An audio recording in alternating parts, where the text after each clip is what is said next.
দীর্ঘ 3 বছর পর আমাদের সাথী, আমাদের রুমমেট ফয়সাল ভাই দেশে যাইতেছে। আমার রুমমেট 5 বছর পর দেশে যাইতেছে। বিদেশে যাওয়ার আসলে একটা সুখবর হচ্ছে সে দেশে গিয়ে বিয়ে করবে। দীর্ঘ 30 বছরের অপেক্ষার পালা শেষ হবে, তার সমাপ্তি ঘটবে। 25 বছর, তুমি বলতেছো 30 বছর, তাইলে দেও কারে ভাই?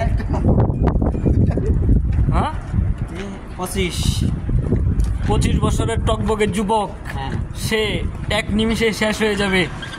তার বিবাহিত দাম্পত্য জীবন শুরু হয়ে যাবে আর মাত্র 1 সপ্তাহ পর। কিছু কইবা কাশেম? আরে ভাই আমি কিছু করলাম না না, আর এই যে দেখুন, এখন এয়ারপোর্টের ভিতরে আমরা তাকে নিয়ে যাচ্ছি।